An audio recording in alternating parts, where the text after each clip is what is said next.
Shalom, senang sekali kita bertemu kembali di kanal MDC Medan. Mari memuji, menyembah, mendengarkan sabda Tuhan dan bersekutu bersama saudara-saudari seiman dimanapun berada dalam segenap hati dalam ibadah hari ini, Minggu 23 Mei 2021. Kami berdoa kiranya Anda diberkati dengan pelayanan ini. Silahkan menekan tombol subscribe agar Anda dapat langsung menerima pemberitahuan terbaru tentang pelayanan atau informasi lainnya yang berkaitan dengan pelayanan GKPB MDC Medan. Jika Anda baru pertama sekali mengikuti pelayanan ibadah di GKPB MDC Medan atau memiliki beban doa, kami akan sangat senang sekali berdoa bagi Anda. Silakan menghubungi kami lewat sosial media yang tertera di layar.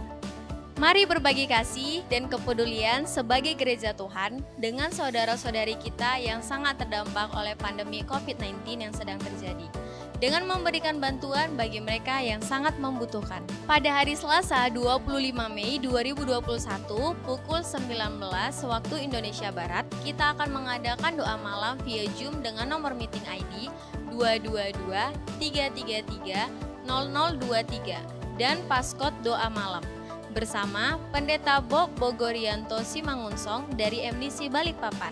Ruang tunggu sudah dibuka mulai pukul 18.45 waktu Indonesia Barat. Bagi Bapak Ibu yang rindu menyerahkan anaknya kepada Tuhan, silakan menghubungi sekretariat untuk melakukan pendaftaran. Kita akan melakukan ibadah penyerahan anak secara khusus di waktu yang akan ditentukan kemudian. Bagi saudara-saudari keluarga MDC Medan, persembahan ibadah mingguan dan persepuluhan bisa dilakukan dengan transfer ke Bank BCA nomor rekening 022 00 95 878. Persembahan misi di Bank BCA nomor rekening 022 22 35 551. Persembahan pembangunan di Bank BCA nomor rekening 022 22 360 60. Semua rekening di atas nama Gereja Kristen Perjanjian Baru. Kami sangat menghimbau kepada setiap kita untuk tetap memperhatikan protokoler kesehatan dalam beraktivitas setiap hari. Mari menerapkan prinsip 3M, mencuci tangan, menjaga jarak aman, dan memakai masker. Dan selanjutnya, mari siapkan hati, siapkan catatan, dan kami ucapkan selamat beribadah.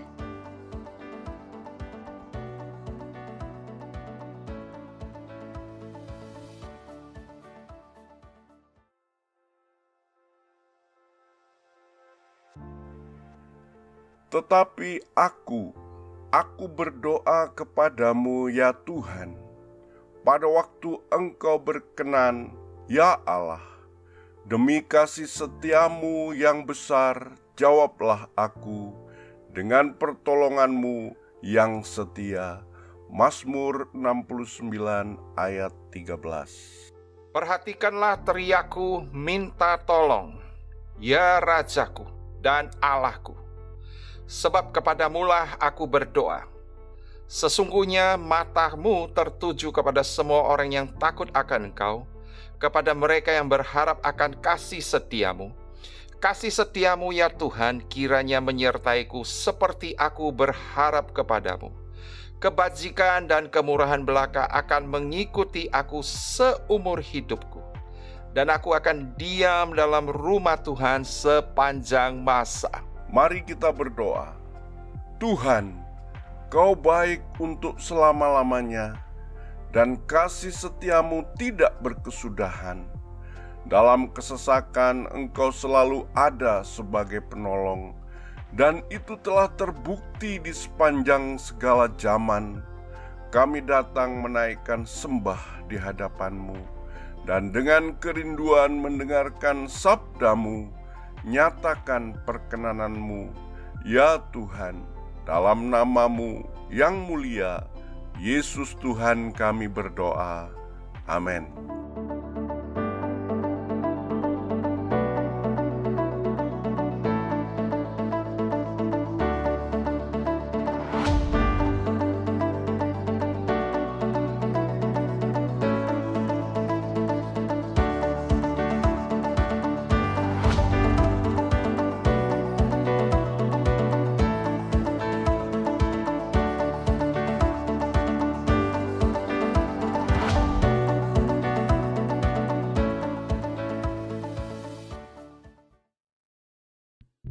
Shalom, Bapak Ibu Saudara sekasih dalam nama Tuhan Yesus.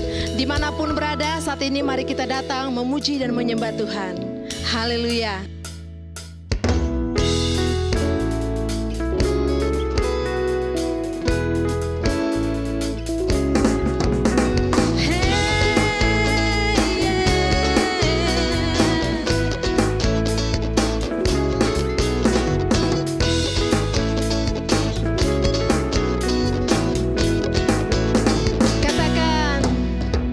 Pujian syukur di hatiku karena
Shalom Ibu Bapak Saudara-saudari. Hari ini kita datang kepada Tuhan untuk belajar bersama-sama lewat firman Tuhan. Terlebih dahulu kita akan berdoa. Tuhan, kami bersyukur untuk hari ini. Kami percaya bahwa kami sangat sungguh diberkati oleh firman. Menolong hamba-Mu, menolong kami semua. Kami bersyukur di dalam nama Tuhan Yesus Kristus. Amin. Tema kita sepanjang bulan Mei adalah give thanks, yaitu bagaimana kita mengucap syukur kepada Tuhan atas kemurahan-Nya. Kita semua dimungkinkan untuk menerima berkat lewat kesehatan yang prima, penyertaan-Nya dalam bisnis kita, dalam karir kita, jabatan kita, kedudukan kita, rumah tangga yang baik, anak-anak yang memiliki studi yang terbaik, cemerlang, bahkan juga terhindar dari semua kecelakaan. Singkat kata, patutlah kita mengucap syukur untuk semua kebaikan dan pertolongan-Nya dalam setiap saat. Alkitab mencatat melalui Daud di dalam Mazmur 136 ayat yang pertama sampai ayat yang ke-26, seluruh pasal ini anak kalimatnya diulang-ulang dan mengajarkan kita bahwa kasih Allah adalah dasar dari semua tindakannya demi kepentingan kita dan sumber dari segala ucapan syukur kita. Kasih Allah meliputi kemurahan-Nya, kesetiaan-Nya, dan kebaikan-Nya. Mazmur pasal 136 ini dari ayat yang pertama sampai ayat yang ketiga dibuka dengan ucapan syukur karena Tuhan itu baik, dan diakhiri dalam ayat yang ke-26 bersyukur kepada Allah semesta langit bahwasanya untuk selama-lamanya kasih setia-Nya. Khusus Mazmur 126 ini berbicara tentang kasih setia Tuhan terhadap umat-Nya. Kita perlu bersyukur dalam segala hal. Nah, hari ini tema firman Allah adalah give thanks because He gives Holy Spirit to us. Mengucap syukur karena Dia memberi Roh Kudus untuk kita. Firman Tuhan yang terambil dari kitab Yoel, pasalnya yang kedua, ayat yang ke-28 sampai dengan ayat yang ke-30 mengatakan demikian. Kemudian daripada itu akan terjadi bahwa aku akan mencurahkan Rohku ke atas semua manusia. Maka anak-anakmu laki-laki dan perempuan akan bernubuat. Orang-orangmu yang tua akan mendapat mimpi. Teruna-terunamu akan mendapat penglihatan-penglihatan. Juga ke atas semua hamba-hambamu laki-laki dan perempuan akan kucurahkan Rohku pada hari-hari itu. Aku akan mengadakan mujizat-mujizat di langit dan di bumi. Darah dan api dan gumpalan-gumpalan asap. Firman Tuhan yang baru saja kita baca ini merupakan nubuatan.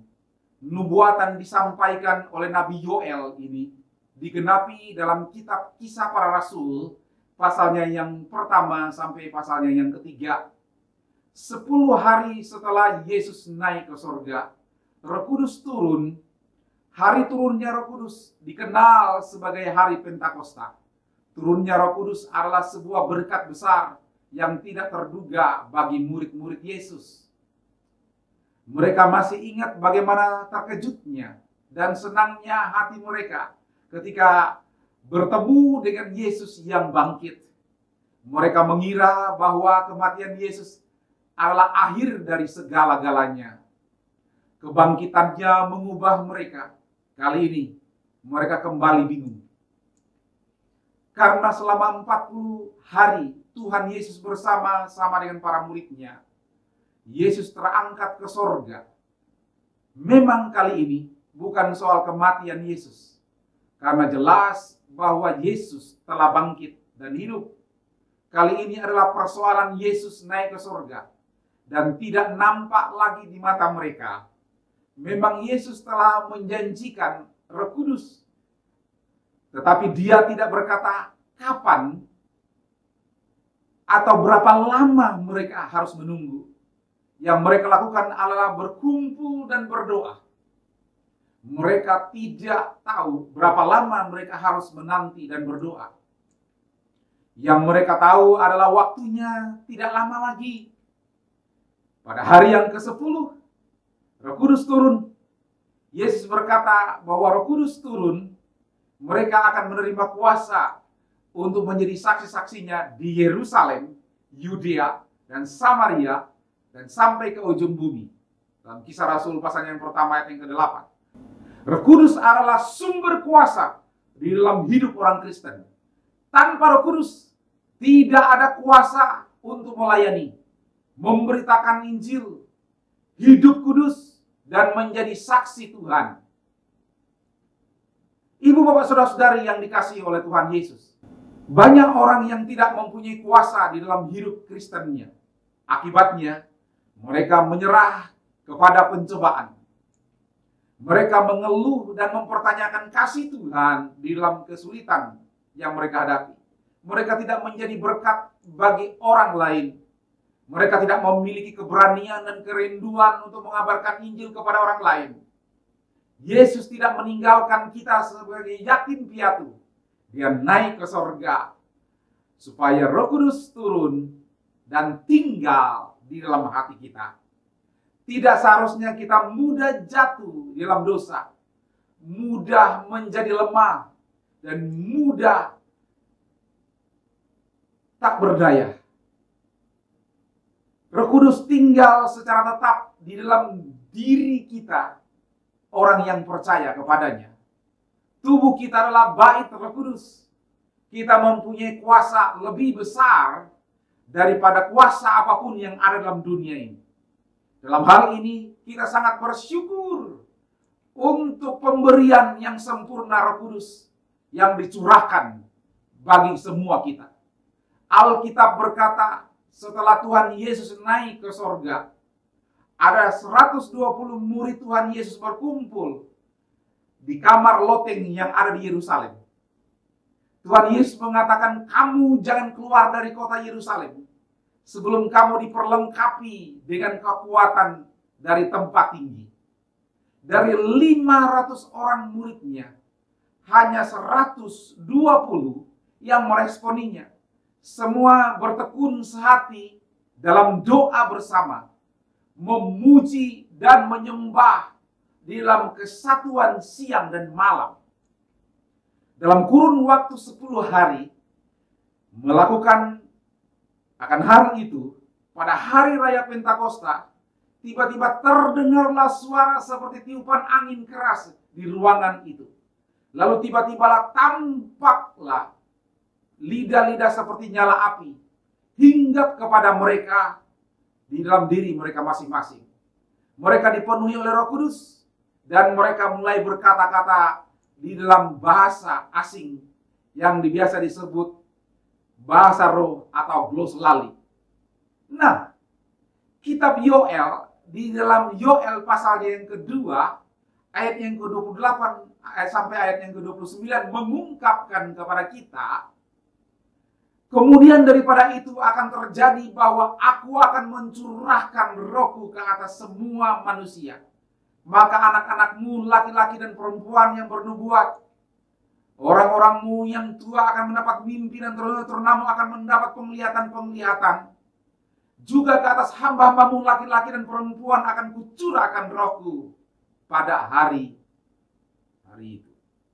Ungkapannya menggambarkan betapa Roh Kudus penting bagi setiap orang, besar, kecil, laki-laki, perempuan, tua, muda, para hamba Tuhan. Allah menyadari betapa lemahnya manusia, tak berdaya, memerlukan pertolongan Allah. Di sisi yang lain, Allah rindu memakai setiap orang untuk menyalurkan kasih dan kemurahannya ke seluruh bumi. Dan karena itulah ia mencurahkan rohnya, Roh Kudus, ke atas semua orang, atas semua manusia yang ada di dalam dunia ini. Nah, pertanyaan saya pada hari ini, hal apa saja yang sangat penting yang berkaitan dengan pencurahan Roh Kudus? Yang pertama yang saya lihat dalam firman Tuhan, mengapa Allah mencurahkan rohnya ke atas semua orang. Berdasarkan kitab Yoel pasalnya yang kedua ayat 28-29 kita belajar beberapa hal yang ada dalam hati Allah, pikiran Allah, bahwa peristiwa ini membuktikan semua orang bernilai di mata Allah. Dalam Mazmur 8 ayat yang kelima mengatakan, pulihkanlah kami, ya Allah penyelamat kami, dan tiadakanlah sakit hatimu kepada kami. Saya ingat juga ada satu ayat di dalam Mazmur 144 ayat yang ketiga, firman Tuhan mengatakan demikian, ya Tuhan, apakah manusia itu sehingga engkau memperhatikan, dan anak manusia sehingga engkau memperhitungkannya. Petrus yang tadinya pengecut melarikan diri dari panggilan dan kembali menangkap ikan beserta dengan murid yang lain, mengunci diri dalam ruangan yang tertutup karena takut.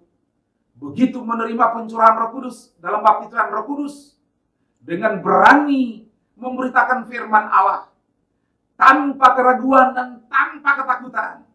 Akibatnya nggak tanggung-tanggung, ibu bapak saudara-saudari.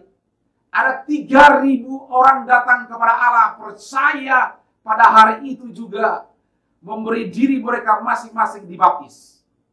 Kalau melihat latar belakangnya, latar belakang dari Petrus sebagai seorang nelayan, tidak mungkin melakukan hal itu. Dan tanpa Roh Kudus kita nggak bisa melakukan apa-apa. Artinya kita patut bersyukur untuk pemberian Tuhan akan Roh Kudus dalam diri kita masing-masing. Jangan ngomong, ini kan Petrus. Saya siapa sih? Engkau siapa? Kita siapa? Petrus kan berbeda dengan kita. Ibu bapak saudara-saudari yang dikasihi oleh Tuhan, Alkitab mengatakan, engkau berharga di mataku dan mulia. Aku ingin mengasihi engkau.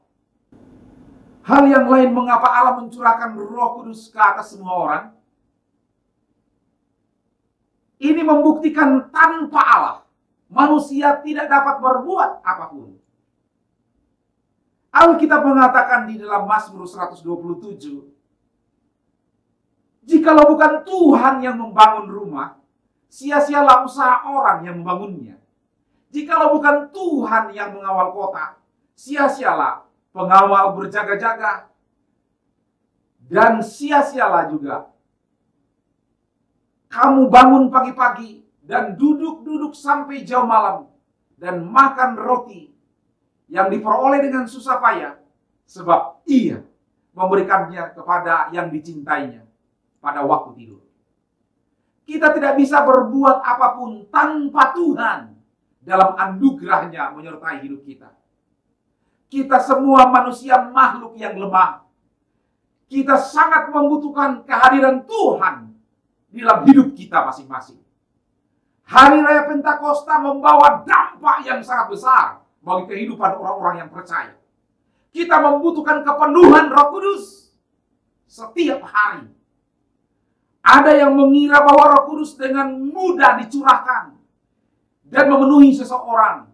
Ada orang Kristen yang hidupnya tidak benar, tetapi mereka berpikir hanya dengan berdoa akan bisa langsung dipenuhi oleh Roh Kudus.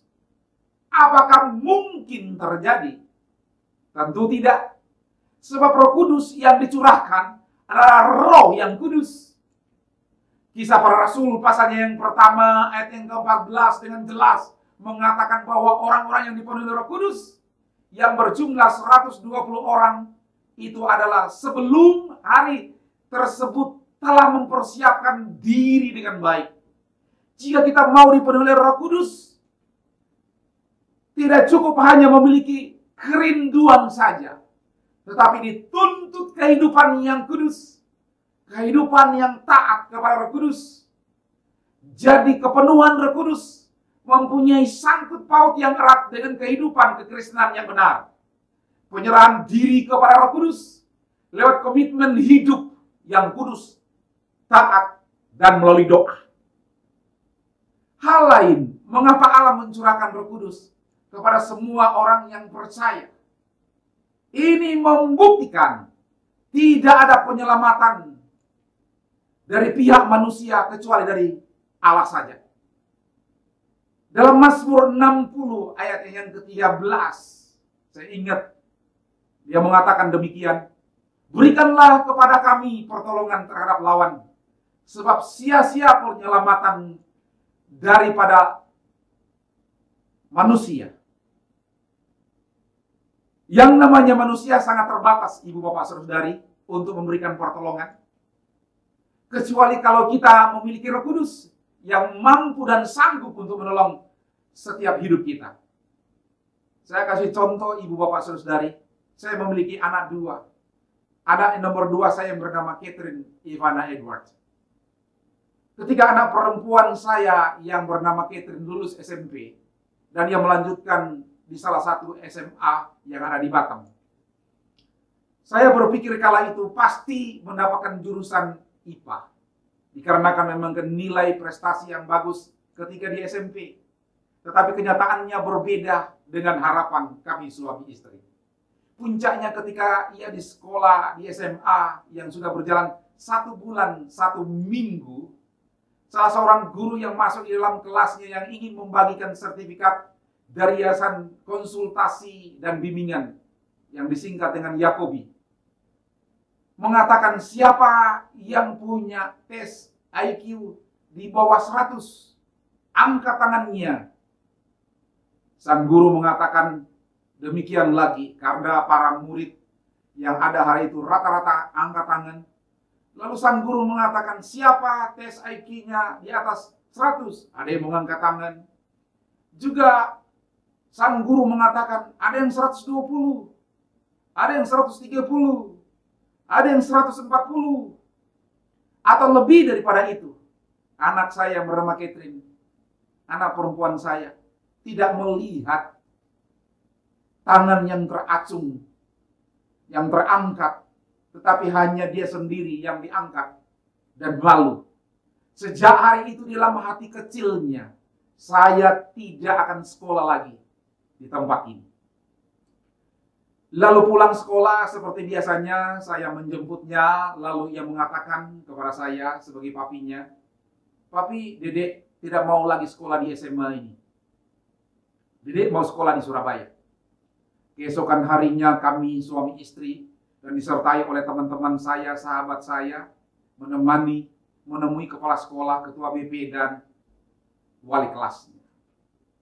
Tapi lagi-lagi kami mengalami kesulitan. Pihak sekolah menawarkan untuk pindah kelas ke IPA hanya dengan percobaan 1-3 bulan.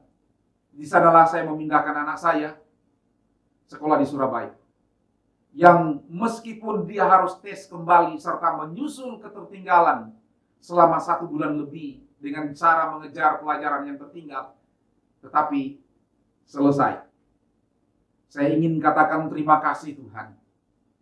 Hari ini, tahun pertama, dia menjadi seorang koas di dalam jurusan kedokteran. Catherine pada masa kecilnya juga pernah meninggal, ibu bapak saudara-saudari, tapi Allah membangkitkan dari kematian. Menanjak dewasa berbagai hal yang membuat dia bisa mengalami kecelakaan seperti seharusnya dia ditimpa oleh plafon beserta dengan kayu balok yang runtuh dari rumah kosannya. Tapi Tuhan meluputkannya. Satu ketika juga mobil yang ia tumpangi ditabrak dari samping belakang yang seharusnya mobil tersebut jatuh di dalam parit yang sangat besar. Semua itu mengisahkan perjalanan hidupnya yang ditolong oleh Tuhan. Hanya satu yang bisa saya katakan lewat beragam peristiwa, yaitu saya mengucapkan syukur untuk kebaikan dan pertolongan dan kasih-Nya yang luar biasa. Tidak ada yang kebetulan di dalam hidup kita. Yang percaya kepadanya, semua berada di dalam rencananya. Tuhan kita adalah Tuhan yang dahsyat. di dalam Perjanjian Lama mencatat ada orang yang bernama Yusuf diperlengkapi oleh Roh Kudus untuk menjadi Perdana Menteri. Roh Kudus memperlengkapi Yosua menjadi penerus Musa.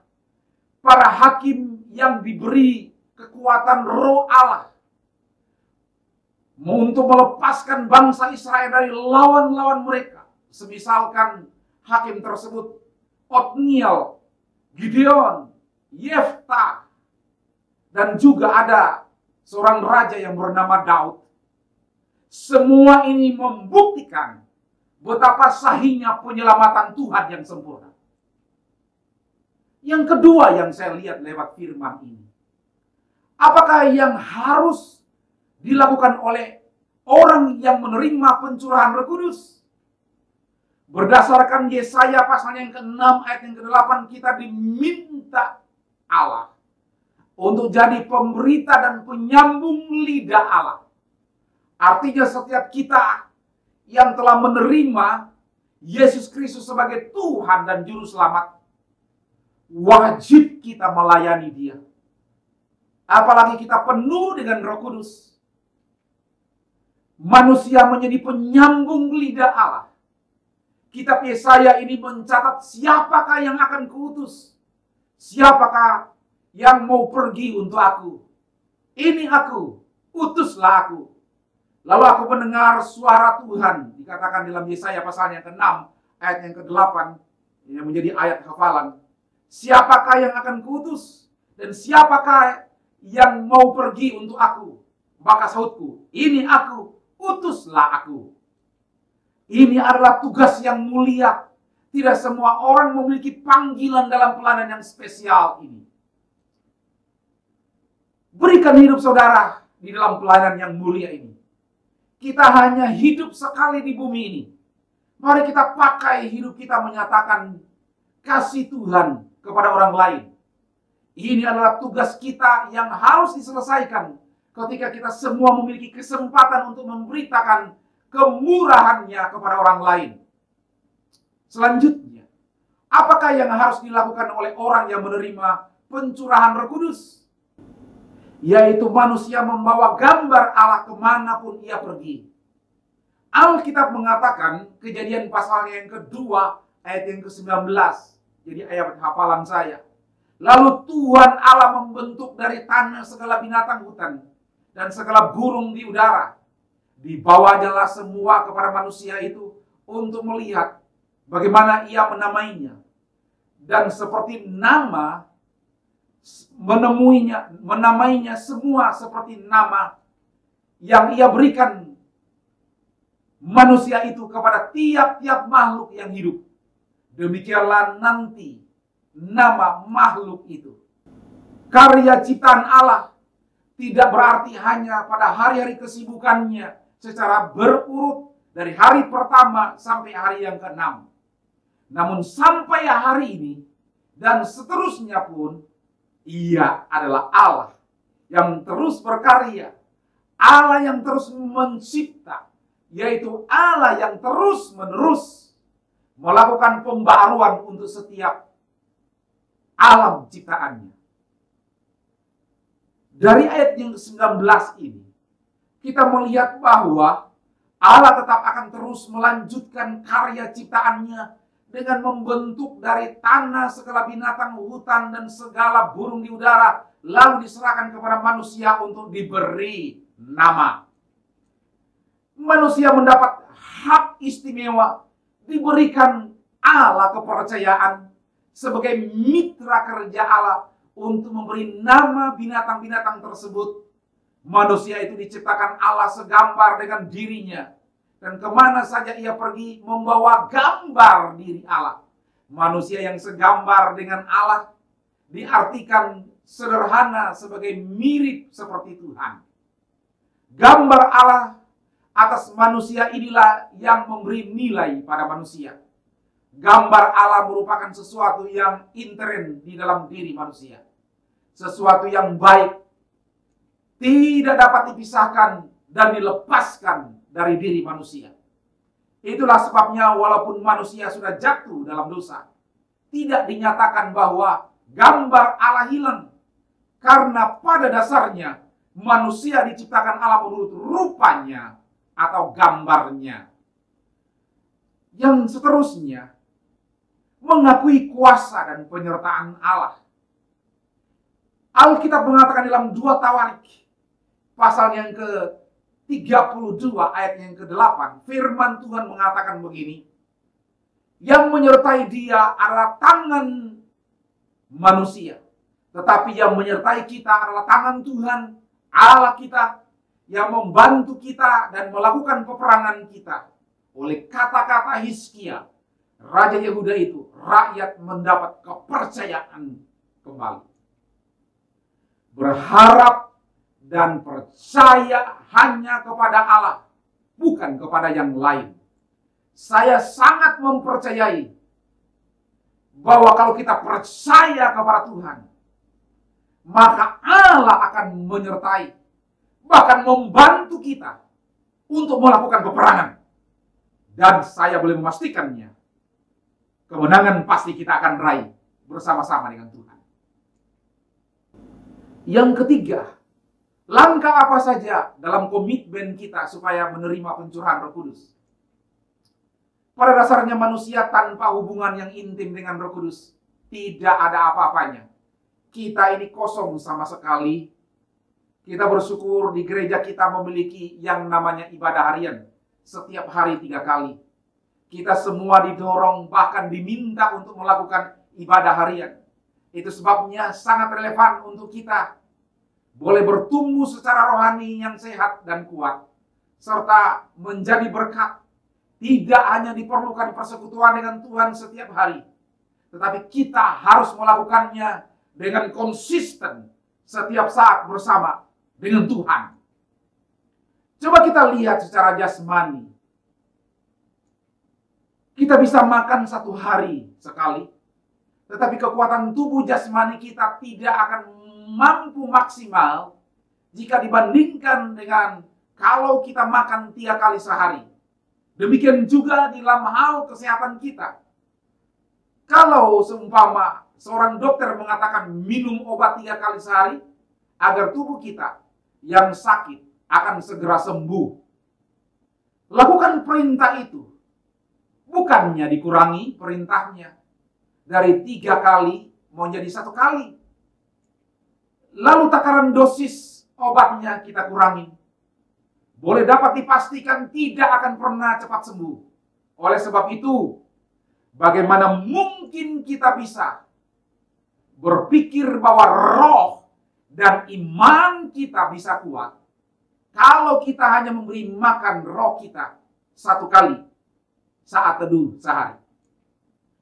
Kita perlu memberi makan manusia roh kita setidaknya 3 kali.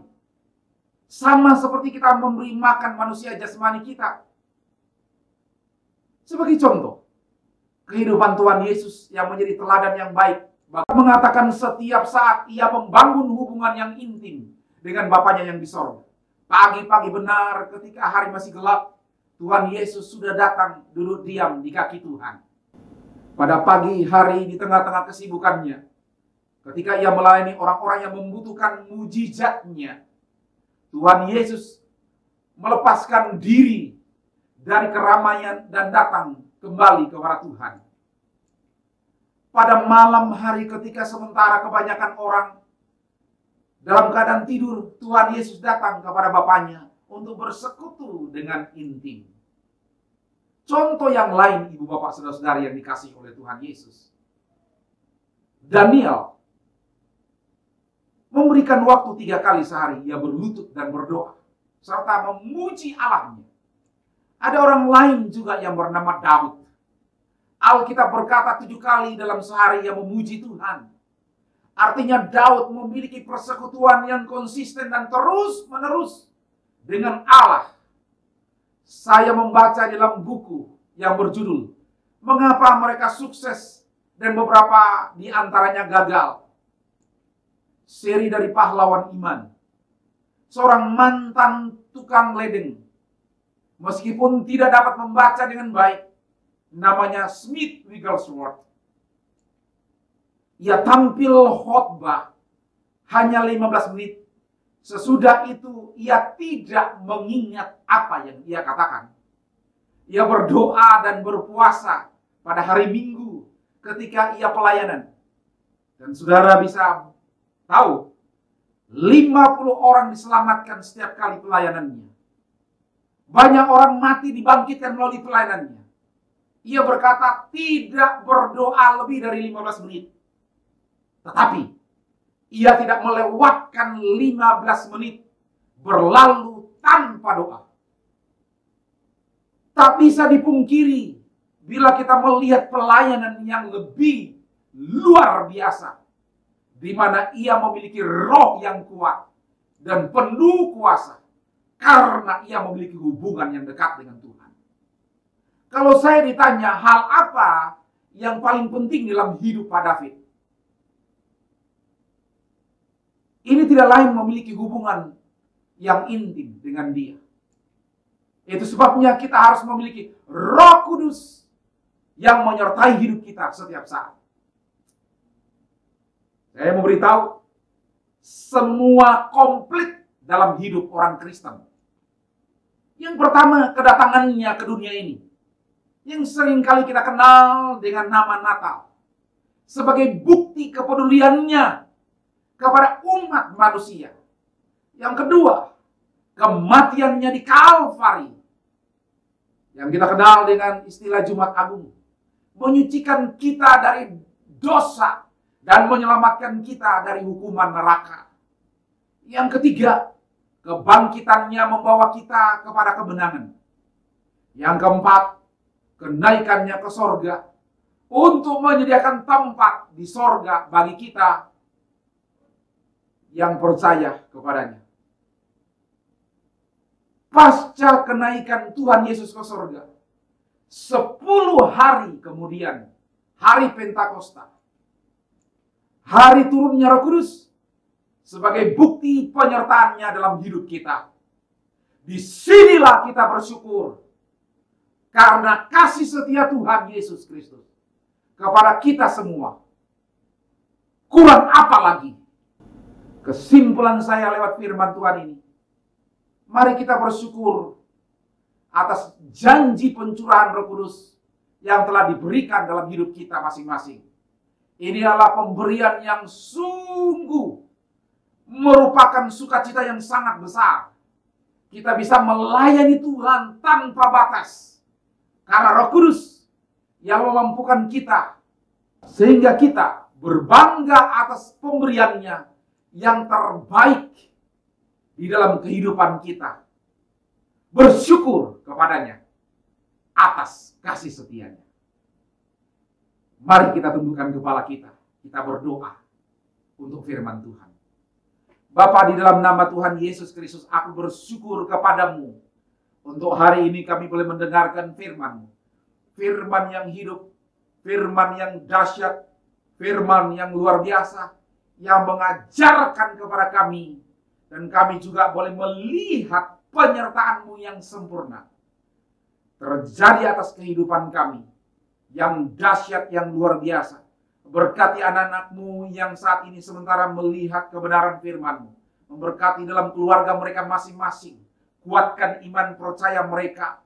Hamba-Mu berdoa dalam nama Tuhan Yesus Kristus. Tuhan menyertai dengan Roh Kudus-Mu yang telah turun dalam kehidupan mereka. Sehingga rumah tangga mereka rumah tangga yang terbaik. Suami istri yang terbaik. Anak-anak yang terbaik. Khususnya yang berkaitan dengan kesehatan yang terbaik. Usaha, bisnis, pekerjaan yang terbaik. Para pebisnis, orang-orang profesional yang terbaik. Dimanapun mereka berada hari ini, Tuhan Allah menyertai dalam hidup mereka dengan Roh Kudus-Mu. Hamba-Mu berdoa menyerahkan mereka yang sakit. Bilur Yesus menyembuhkan hidup mereka. Tuhan juga menyertai kepada setiap keluarga-keluarga dimanapun mereka berada. Kami serahkan kehidupan anak-anak-Mu yang telah belajar bersama-sama dalam firman Tuhan ini. Berkati para pemimpin, leader yang ada di gereja di KPB Medan ini, ya Allah. Tuhan juga memberkati kesehatan mereka, berkati masa depan jemaat-Mu. Di dalam nama Tuhan Yesus Kristus, Allah kami yang hidup, kami mengucap syukur dan berdoa. Kita semua yang percaya katakan, amin. Tuhan memberkati kita semua.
Haleluya, saudara Bapak Ibu yang terkasih, mari kita akhiri ibadah hari ini.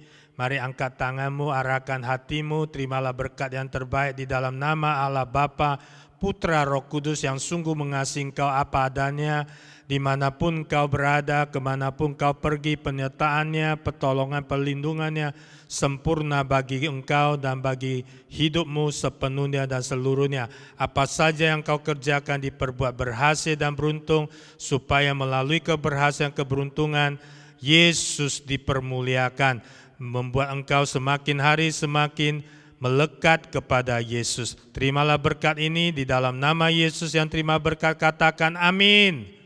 Shalom, selamat hari Minggu, Tuhan Yesus memberkati.